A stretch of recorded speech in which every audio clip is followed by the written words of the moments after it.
Hi, everybody. Welcome, welcome, welcome to the show.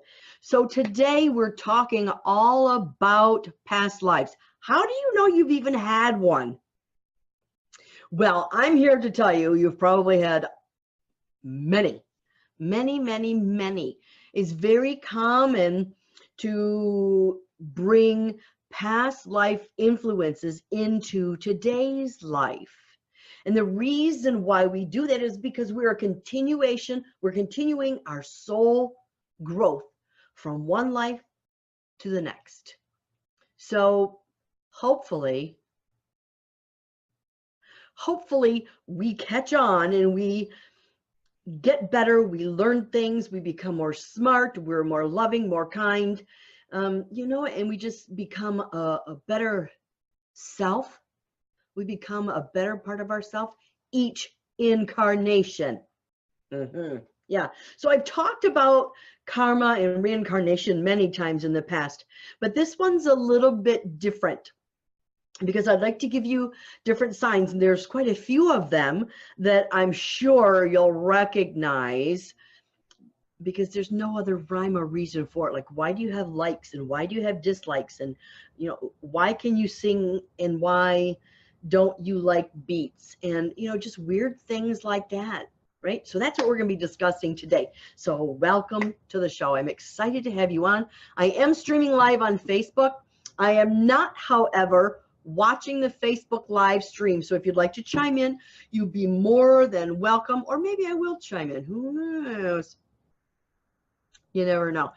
More or less, I'm going to be watching the notes that I've written down. So I want to make sure that I cover everything in this hour, at least most things. And I will be doing a few on-air live just mini guys, past life readings. Yep. Now, because these are past life readings, I'd like you to think about an avenue or an area of your life that you just keep getting stuck on. This is where the investigation into past lives really can help you. Here we go. If you want to receive a free mini past life reading, please log into the Zoom link that is on the show page notes to get in the live show. You will be on air. Keep it clean. I don't care if you keep it clean or not. I can edit it out. Anyways, so you will be live on air, and I really look forward to helping you through some of what you are experiencing in this life. You know, those stumbling blocks that you just keep hitting? Yeah, that brick wall, right? So on with the show. This outline or list of questions that I have here that I thought of that will help open your mind to the possibility of past life experiences. Now, I think, because you're watching this, you probably believe in past lives anyways, but these are probably what I've thought of most of the common questions that you could ask yourself, and hopefully it doesn't leave you in a place where you're more confused than you were before.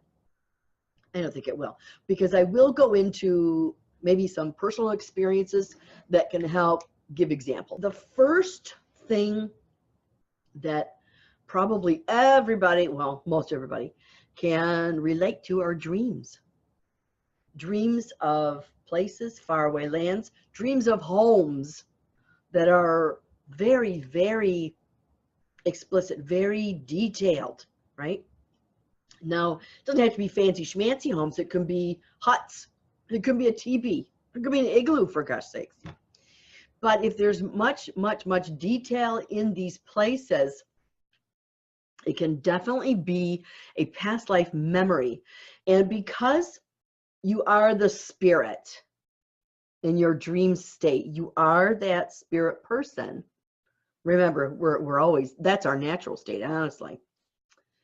You're going to go to where you felt the most comfortable, the most loved, you had the most joyous life, or you had the most horrendous life. Because on a soul standpoint, You're going to go where there's high emotion. That's what you remember, right? Now, granted, all memory can be garnered from the Akashic Records or past life review. However, it's those little things, those little nuances that trigger memories, okay? So maybe something that's happening in this life triggers the memory from a past life, and then you dream about it in more detail. It's almost synchronistic, if you will. So your guides and your angels and your own spirit direct you to investigate these a little bit more clearly. I do have to say, if you're looking at dream interpretation for the sense of dream interpretation, the houses also can represent you and your spirit, you and your soul. The enormity of it, the grandeur of it, or the lack of it, or how you feel about your soul. Yes. The next thing that I wrote on my list are there places that you've always wanted to visit? Mine has always been Ireland. You know, you see the scene or the picture where there's like a cliff, and the cliff is covered with grass, and then it drops like 100 feet down into the ocean. I know I've been there before. I know that. And when I think of Ireland, that's what I think of. So I'm drawn there. Am I Irish? Nope. Not even this much that I know of. Haven't done the DNA test, but maybe. But does it matter? No, it really does not. But what is it that draws you to a location? Have you ever been somewhere thinking, oh, wait, I've been here before. I've experienced this before. Of course, that would be a deja vu maybe. But then who's to say that the deja vu moments aren't past life memories? So, yeah, so look at the places that you've always wanted to visit, or the places that you've always been pulled to. Okay? 3, are there periods of history in which you are most inclined to fit in with, or do you have a kinship with, or are you more interested in studying? All right, it's kind of funny because when I was in school, I hated history. Yeah, I could care less. Now that I grow older, oh yeah. And I'll tell you what, even from the most recent past life of mine, which was in the 1940s, I love that music. I love the music from the 1940s. Absolutely, I do. Absolutely, I do. Fred Astaire, Frank Sinatra, Benny Goodman. You know, all these oldies. Love it, love it. And people look at me like, what the heck? Of course, I like music anyways. Yeah, so check out the activities that maybe have been in a past life, like World War II, of course. Quite possibly civil wars, even events or times in history in other countries, right? So if you're talking about the Ming Dynasty, or you know, the building of the Berlin Wall, or whatever, you know, if you are prone to honing in on that period of history, it's probably because you were there, buddy. You were there. Yes. Now, interestingly enough, I do want to share something with you before I go into the readings. Back probably about 20 years ago, I'd say, I took a meditation class, and one of the meditations was we had to do lights on, eyes open, you know. So my intention in the meditation was to go into a past life and the future life. Well, in the past life, I got some pretty interesting information, because what I got was I saw myself as a woman in the 1980s with 3 kids behind me. We were walking down a boardwalk, you know, like wooden slats. I didn't know where we were, but it was a really rough, you know, like there was no fancy schmancy stuff. And I knew without a doubt that my husband, John, was home plowing the fields. And I can imagine my husband now actually plowing the fields with his great big draft horses, right? Cracking this whip and doing that kind of thing. And in this meditation, I went into the mercantile. I went into the mercantile and I picked up the Nebraska Gazette, 1869. So, of course, that many years ago, the genealogy online was completely free. Whoop, whoop. So, but I did find John Tucker. I knew last name was Tucker. So I knew John Tucker was in Nebraska between 1850 and 1900. I knew that, but I couldn't find his wife until I went from spelling Sally with an S-A-L-L-Y to Sally with an S-A-L-L-I-E. John and Sally Tucker were residing in Nebraska between 1850 and 1900. Cool, huh? So you can check these things out. Wouldn't it be awesome? I can go to the Tucker family in Nebraska and say, yo, this is me. Yeah, they would think I'm a little nut job, but whatever. But how cool is that, right? So where would that information have come from? And do you know what? In that meditation, I remember those feelings. We were simply walking to town to get lemonade. Do we need the lemonade? No. Did I want to get out of the house and kind of run away? You betcha. And you know what? I have felt that exact same way in this life when my kids were little. So you see how one can so tie into the other. Oh my gosh. So it gives you an idea as to who you are, how you operate, and maybe find out for future lives what you can do to change that. Let me now go to, the participants. And I'm going to put you up on the webinar, so make sure your audio and video are on, please. Let's go to Misty. Again, everybody, if you're in the attendee room, you do need, hi, give me a second, sweetie. You do need to raise your hand, either down below or up above. There's a little raise your hand button so that I'll know that you want a reading, okay? So, how can I help you, Misty? So I've always felt like I'm not sure what my mission is to try to solve from past lives versus this life. But I do feel like there's a couple different dreams that I've always had that are me walking through this marketplace, and it's always the exact same place. Cool. And I recognize it. And then when I wake up, I have no idea where that place is. And then I've always had an affinity towards like around the turn of the century and anything that has to do with the Chicago World's Fair. Nice. Nice. Do you ever get an idea that maybe you had something to do with that gangster era, like at the turn of the century, like to the 1920s? I don't know if I had anything to do with gangster stuff. Well, because what came to me was intuitively, I'm picking up like Italian mobster type things. But no, I don't think that you were one of the gangsters. I get the sense that you might have been involved in that. Now, I know you said turn of the century, but I'm seeing, honestly, flapper era. So the 20s. Does that make sense to you? Yeah. Okay. Yeah. All right.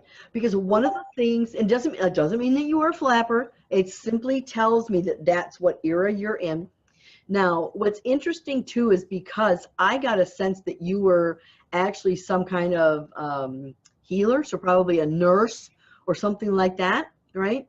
So I don't know if you're into the natural healing or the traditional healing now, but I got a sense that you were doing something to help people, but I'm seeing hands-on, and I do feel like it's a medical type thing, all right? So whether it's nursing or you're just helping a nurse or you're in a volunteering in a VA hospital, something like that, whatever. But I'm seeing that for you, right? Now, what do you do now to help heal people? To heal people? I don't know. I'm an art teacher. So Well, if that helps. isn't there art therapy? Yeah, there Yeah, is. I right. mean, I do So, art at elementary school. okay.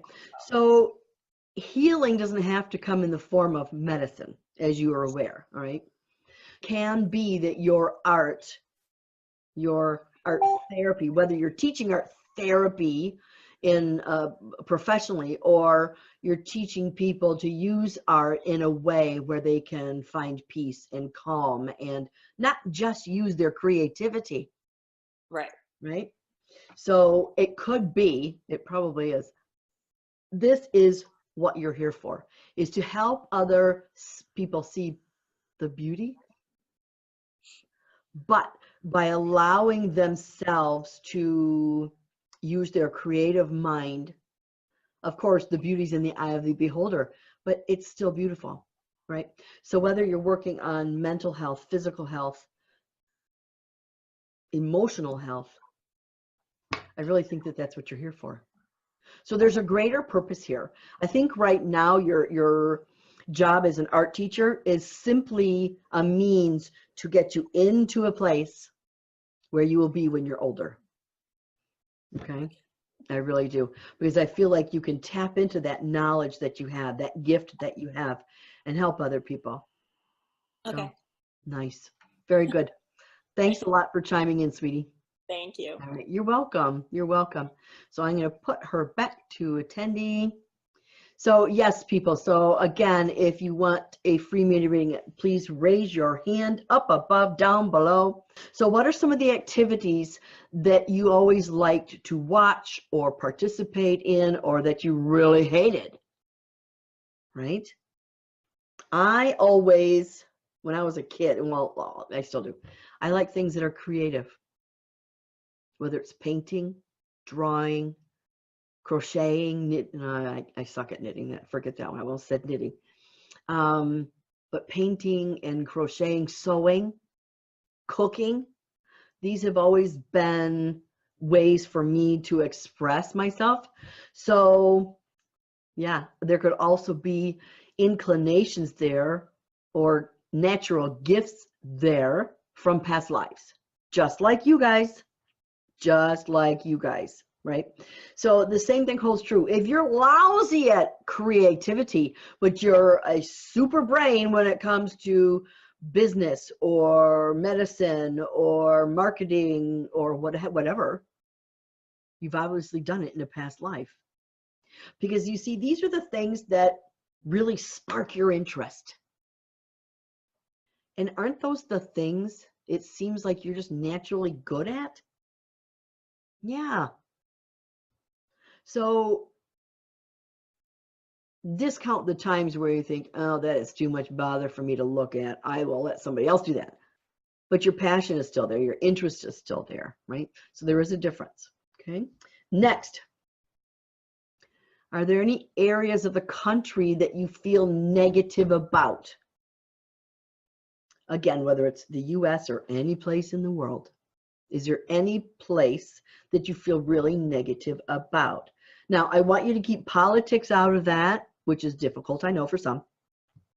I want you to keep possibly the weather out of it, but that's usually a good indicator there. I also want you to take out something or anything that you've ever heard negative on the news. Because remember, you could have been in Germany in World War II, but been in the aristocracy, an aristocrat, whatever, for someone who's an elevated person, and you had a beautiful life, right? So remember that beauty's in the eye of the beholder, again, that might not have anything to do with what's going on in this life. So you need to separate yourself from that. So don't be surprised if you have a negativity or a draw to some place. Of course, that, you know, what you've learned from your parents or society or the news or whatever might have something to do with that. But remember, that country was not always like that. No, Okay? There's good and there's bad in everything. Okay. Are there any particular people that you're drawn to or have an interest in, whether it's racially, religiously, socially, or so on? Are you drawn to those people, or do you try to avoid them? Again, just like the countries, you have to omit something that you've heard your parents say. I want you to look at your true feelings, not because you know what, this is just for you. This is just for you. So if deep down you love a specific nationality, but their country is horrible, or the history says that these are terrible, terrible people, but in your gut you're saying, no, I understand that. I have an affinity for that, or something unusual just draws me to it. You've probably been that in a past life, because you can commiserate. You can understand the plight that they might be in now, right? So keep that in mind. So let me go on. Let me take another attendee. Let me go to Danielle. Hi. Hi, Danielle. Hi, how can I help you, sweetheart? I really don't know. Just wanted to see what maybe my past life was or is or anything like that. All right. So one of the things I'm actually seeing, oh gosh, what the heck is that? One of the things that I'm seeing is a man that's all bundled up in like pelts, or like a skin jacket, like a skin, you know what I'm talking about, like a deer skin jacket or something like that. But he's got these fuzzy boots on that are absolutely gorgeous. So good luck figuring that one out. I get a sense, I don't feel like I'm in this country, to be honest with you. I do not. But I do want to say I am way north, almost like by the North Pole, like closer to the North Pole than we are here. So I'm in some really cold country. And actually, intuitively, I just saw a moose. So you can be in Alaska, you can be in Russia, you can wherever. You know, I see way north.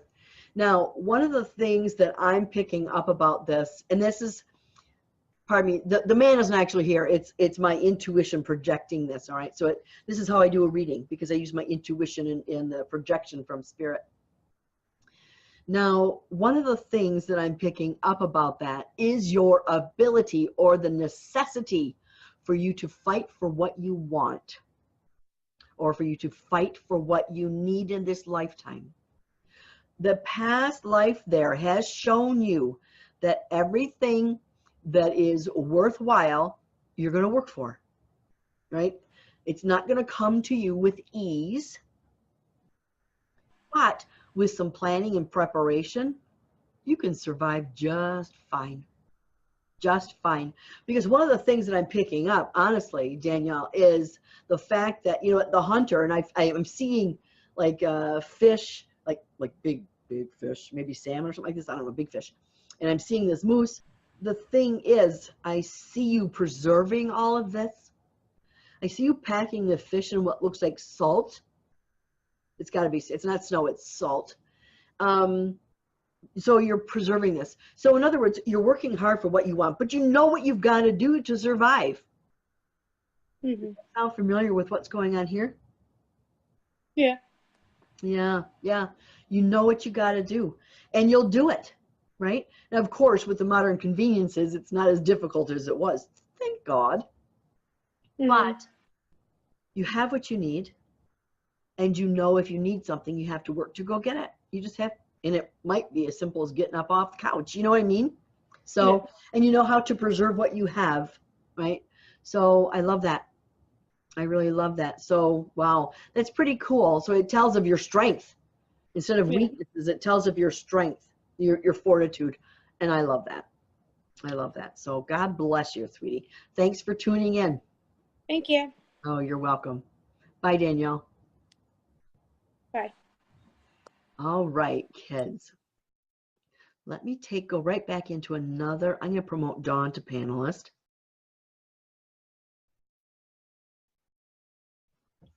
Hi, Dawn. Hi there. Nice to see you again. How are you? I'm doing well. I'm doing Good. well. Good. Do you have a question for me? Or an aspect that you'd like to look at? Well, my daughter has moved away, and I'm dealing with that. And I'm just curious what your feelings are about this. Okay. One of the things, and it's kind of a funny thing, when you were in your late 30s to early 40s, did you have a health scare? Yeah. Okay. Because honestly, what I'm picking up is one of your most recent past lives. I am looking around the turn of the century, late 1890s to even up to 1920, 1930s. I don't think you lived past that age. Okay. But this year, or this life, you have. And I do feel like, thank God, it's because of modern medicine. All right? Yeah, your own fortitude, because you learned what you needed to learn from that past life by passing that young. But now modern medicine has pulled you through that. So what happens is you don't ever have to go through that again, ever, because you're over that. All right? So that's like a resolution of karma. That's cool. One of the things that I felt is I go a little bit, like I backtrack a little bit, like kind of like I pull myself back in time from that age. And I'm looking at like I want to say 28, somewhere around there. Okay. I get a sense, I'm pulling back and I'm looking at what looks like, it looks like measles. Now, mind you, again, I'm more interested in history now. History back then, not so much. So if there was a major measles outbreak, I have no idea. To tell you the truth, I have no idea. So you're going to have to do your own research. But I'm getting the sense of you being covered, just covered in this red rash. Okay. So imagine that, or think of the different things. I feel like it's measles. So I would check out to see if that jives, if there was a major outbreak or something like that. I'm also picking up for you. How are you with baking? Well, I like to bake. I just don't like the mess. You don't like to what? The mess. Oh, the mess. If somebody would clean up my mess for me, I'd be baking more. Pardon me. You know what? I'm down in the basement, and the dry air in here is just horrible. So pardon me for a second. Okay. Part of me has always been drawn to like the 1950s for some reason. I always liked the 50s music, genre. I don't know why. Well, okay. So you were probably born close to the 50s. When were you born? 63. Late 50s, 60s? Mm-hmm. Yeah. 63, yeah.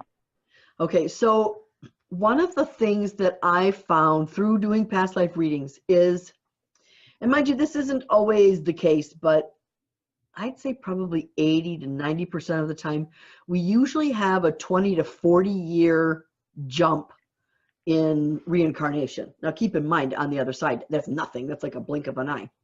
Mm-hmm. But in our standpoint, usually between 20 and 40 years, 20 and 60 years, somewhere around there. So the likelihood of you having been born in that time or passed in that time, it's not impossible. Of course, it's not impossible. Mm-hmm. However, what I have found is the only way that you could have done that is if you were just a overachiever, let me put it that way. Because if you pass like in the late 20s, that means you'd probably jump in the 30s. So you might have been 20 in the 50s, All right. So you keep on getting these young lives. All right. And to try to fix this, you keep jumping back in really quick. Well, it sounds to me like this life you did. So, and if that were the case, it is possible. It is possible. Yeah, it just speaks to those affinities that you have. Okay. Which is very cool. So very good. Very good. Thanks for chiming in, Dawn. Good to see you again. Bye-bye. Bye-bye. All right, let me get back to my notes. So here's another thing. We talked about likes, dislikes, that kind of thing. What about your talents, your natural talents? You know, I'm not talking about bragging here. No, no, no. No, no, no. It's something that you're just naturally good at. All right. Again, there's those tendencies for specific things that we like. And of course, it doesn't even mean we have to like it to be good at it, but the likelihood is good. You know, some of us are better singers. Some of us are better at mathematics. Some of us are better at history. You know, just things like that. Some of us are better as mechanical people. And then to many of us, those things are so far out of our realm that, oh my gosh, no way. Well, then obviously you've never been that in a past life. So what I also find funny is those tendencies that we have, well, we don't like to admit them. Prejudices, things like that. Well, you know what? We will be everything and do everything. Everything in our soul's growth. And if you have a hatred or a distaste or something that you're simply not good at, you will go into a future life and keep on trying to accomplish that. You'll probably become that race, or you will then be forced to look at something that you've never done before, which might make you uncomfortable, right? But it's for your soul growth. And remember, people, you're the one who chose this. Yep. You chose this because the purpose behind reincarnation is to perfect our soul. And the only way to do that is through living different reincarnations. So there's ultimately going to be past lives. Ta-da! So what are your favorite foods? I could live on pizza. Seriously, I could. I could live on pizza and chocolate, of course, but not together. Well, maybe. Depends on what kind of pizza it is. So what are your favorite foods, right? Again, as I mentioned, I love cooking. That's one of my creative outlets. And I love trying ethnic dishes. Oh my God, I could also live on Mexican food. Yes, I could. Yes. Like Chinese, but I could live on Mexican food and pizza. Italian food, eh. Isn't that funny? I think that's funny. Italian food's okay for me. Yeah. But pizza, yeah. So what are your favorite foods and what are your least favorite foods? What are your least favorite foods? Especially the least favorite. Now here's a great clue. Your least favorites are probably something that you were forced to eat because you had nothing else during a time of famine or a time when that's all there was to afford. All right. For instance, mine is beets and peas and liver. Ugh. So remember, being that my husband was the farmer, I'm sure we had beets and peas. I don't know for a fact. I don't know what he was plowing in that field. But I'm sure we did. I don't know if I liked them then, but that might have been all we could afford. Okay. So there you go. So what do you hate to eat? Think about that. That stirs a little bit of a thought process, doesn't it? Yep. Now, like one of the callers, have you ever had a chronic illness since birth? This would come in as a soul purpose. Come in as a soul purpose. There's a lesson to be learned there, not only for you, but even and possibly more important to the people around you, your parents, your siblings. Yeah. So there's purpose behind difficult health things, maybe deformities or missing limbs or congenital problems, like, heart problems, lung problems, whatever, right? So there's a purpose. There's a soul purpose behind that. So, and in a past life reading can get down to the nitty gritty on that. There's also chronic problems, maybe something that's developed later on in our life. Sinuses, yeah. Diabetes, yeah. Any kind of disease like that comes about with age or environmental stimulus, yes. Can also be physically, emotionally, mentally, anything like that, okay? Now, of course, it can be genetic, of course it can, but why then did we choose, knowing that they were going to be familial or genetic diseases? Why would we choose that? Because we choose our parents. Yes, so we had a choice. We had a choice. Some of you might think, what the hell was I thinking? Right? And I too, I understand that. So that gives you a little bit of a pause for, I guess, reflection on what it is your purpose could have been prior to this life, right? And if you think about the things that you really need to work on, that's probably it. Now, I want to, let me go back and take some more attendees. I'm going to promote Deb to panelist. Hello. Hello. Hi, how are you? I'm great. How are you? Good, good. How can I help you, Deb? I don't know what I need today. Oh gosh. Okay, you guys are making me work. Okay. So what is it? Let me ask you this then.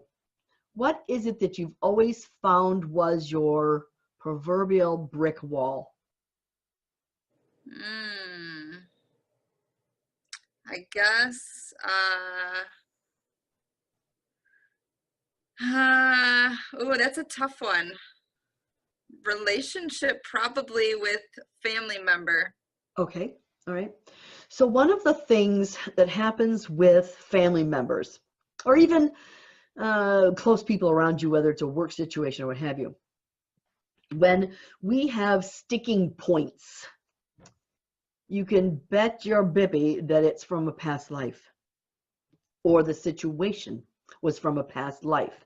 Now, granted, maybe one time you were the parent and they were the sibling, or one time, you were the grandkid, and maybe one time you were that coworker or the associate that just, because you will be everything, right? You're going to be every aspect of that situation. So for instance, let's say the relationship you're talking about is more of a husband-wife relationship.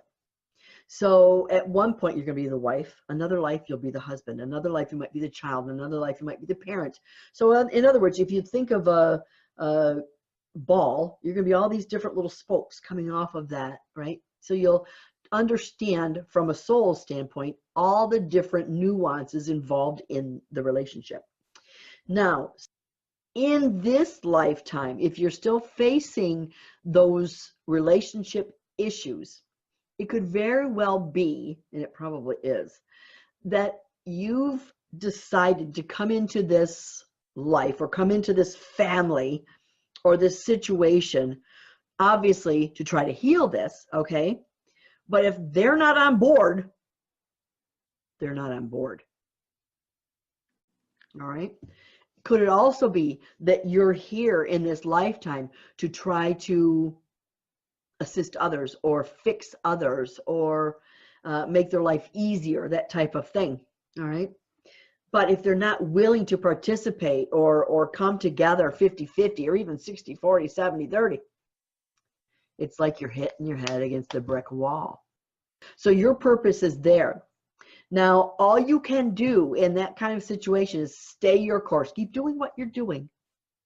Keep doing what you absolutely know is right and is of the highest intent for everybody involved. All right? Now, so, and if you're not with someone right now, how do you find that someone? Stay the course. Stay the course. If that it person is to come into your life, they'll be put there, and it'll seem randomly. I hope that answers your question.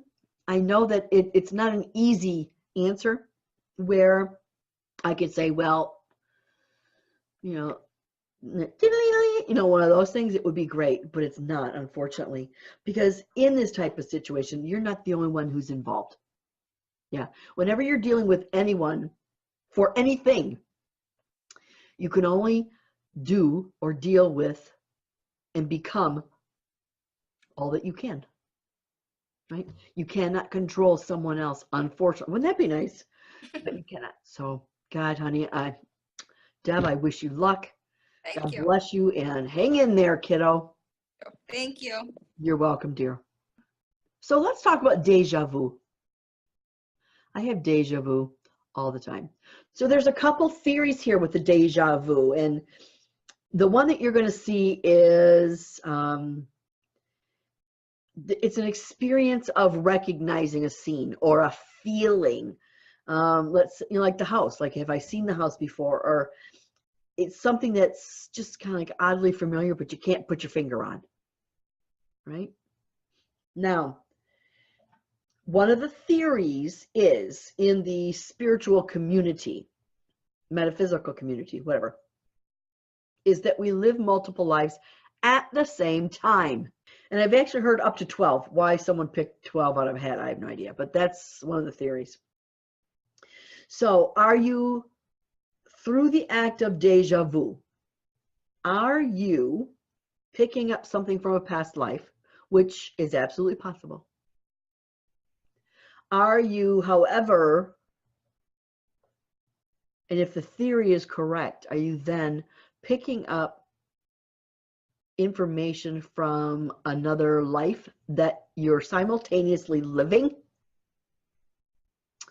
Yeah, think about that one. Yeah, exactly. And believe me, I've thought about it a lot. Because what I've come to understand is we don't incarnate with our entire soul. We still have to be connected to God. And if that's the case, that means that part of our soul is outside of our physical body. Right? And if that's the case, wouldn't it be possible that another part of our soul is actually living a simultaneous life, so that maybe we can get these soul lessons over with quicker? So yeah, we could be doing that, right? So then that begs to differ. There's something else that I've recognized is something where it feels like you're feeling the future. Because sometimes there might be a dawning that, wait, this isn't, no, I get a sense of doing this before, but I know I haven't done it before. I feel like it's coming. So are you intuiting information from your Akashic record? An Akashic record is like a storehouse or a great big library or encyclopedia. It's an encyclopedia of your soul, everything you've always done and everything you'll always be and do. So there's different situations there. It might require a little bit of introspection, research possibly. Yep. Also, we talked about dreams. We talked about, what about, have you ever had an out-of-body experience? Astral traveling? Now, because we're talking about the soul, astral traveling is very, very common when you're sleeping. Oh my gosh, I think you're out of your body more than you're in your body. Because remember I said earlier, out of your body, in the world of spirit, is your natural state. You're there a heck of a lot more than you are in any physical body. All right? So think about that one. So that's a possibility as well. What about coming out of a dream state and knowing a different language? That's happened as well. Or in the dream, you're talking a different language to someone. All instances of past lives. Absolutely. Absolutely. So my kidlets, that's it for all the different possibilities. Let me take another caller or two and then we'll wrap this up. I have Jenny Lee. Hi, Jenny Lee. Hi. Hi, you got a question for me? Nothing. Yeah, nothing specific, just kind of general. Okay. I don't know. All right.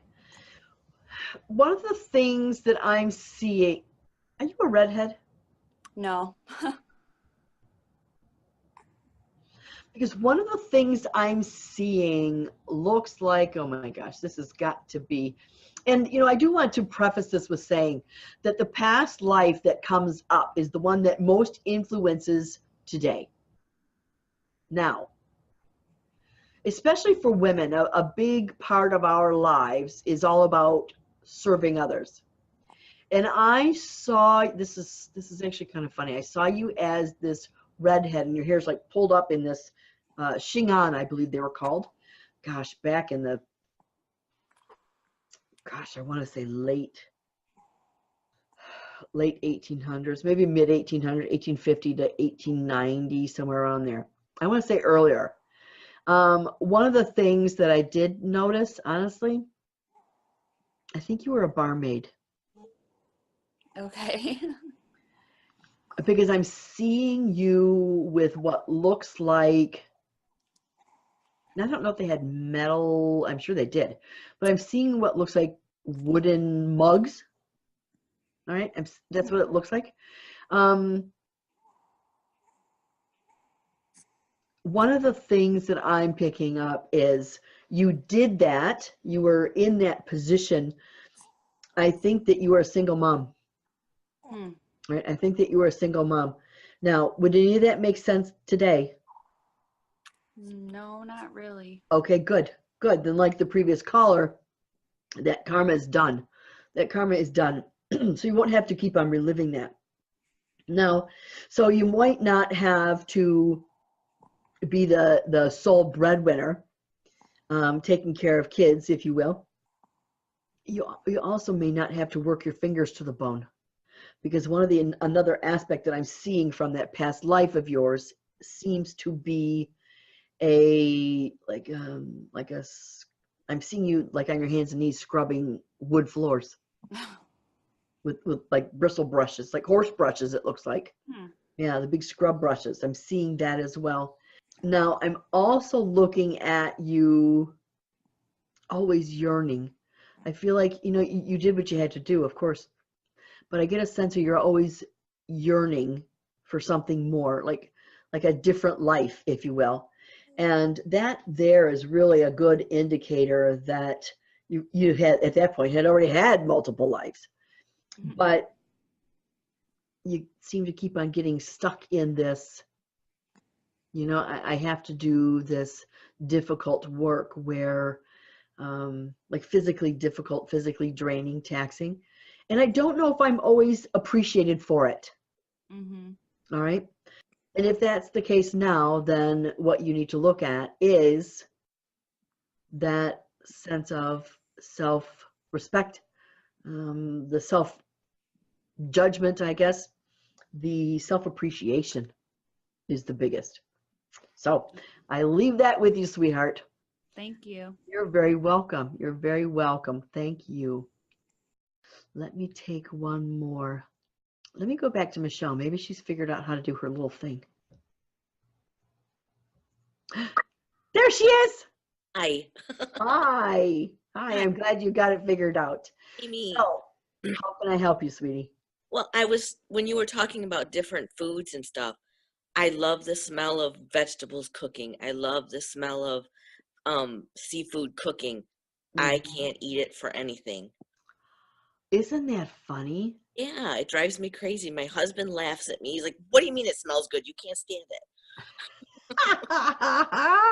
I love it. I think that's great. But that's really confusing, isn't it? Because I've heard of people like loving the smell of coffee but hating the taste. That's me. I do not drink it, but I love the smell of it. Isn't that funny? Okay, so my thinking, honestly, is that probably in a past life there was some kind of olfactory difficulty, a physical difficulty, all right? Okay. So in other words, it's quite possible that you either were made to eat the same thing day in, day out. Again, like my beets and peas thing. Yeah. But it's quite possible you were made to eat the same thing day in, day out. And right now you just can't stomach it. You just can't do it, all right? Also is the possibility that when you, in a past life, were unable to smell at some point or unable to taste. So there might have been some kind of, isn't that a brain thing, I think? Yeah. Yeah, it could have been a physical thing, but I think it's also a brain thing. Now, one of the things too is, and this just popped up in my awareness, it's quite possible that you were involved in like big batch cooking in a past life, like maybe cooking for a hospital or cooking for troops or whatever, right? But you knew that the food was not edible. Like maybe there was maggots in it or, things like that, that you would see in way back, past lives. So it's very probable because there's such that affinity for it. So it smells good, but you know what's in there. Okay. That's I my guess. So even when you cook it, it's like that? Yeah. Oh, okay. Yeah. So that would be, it wouldn't be a trust issue. It wouldn't be the distrust of someone else cooking a meal. It's your own self, having that, like, that the fruit and vegetables are rotten or worm ridden or whatever, it's just, not a good thing. Gotcha. Yeah. Okay. And then there's also the possibility of poisoning. Oh. So there's a lot of different options there. So honestly, those are some prominent ones. Yeah, but to get down to the nitty-gritty, think about what your tendencies are and what you have negative emotion about now. All right, like which one of those instances like pulls the trigger. Okay. Yeah. So thanks for figuring this out and getting back on with me. I appreciate it. Thanks. Take care, sweetheart. Thanks, you too. Thank you. So everybody, you can reach me at lisabousson.com. That's spelled Lisa, Boussson.com. You can reach me on Facebook, of course. If you're listening to this on podcast, the email or the web address is facebook.com/Lisa Bousson. You can find me in the webinars and classes and freebies on Facebook and YouTube. My YouTube page is youtube.com/Lisa Bousson. Also, you can also find me on iTunes now. Yes, because the webinar show is now up and running. So listen to me while you're in the car. Yes, on podcast. Isn't that cool? As always, my little chicklets, I hope you enjoyed the show. Thank you so much for tuning in and watching or listening.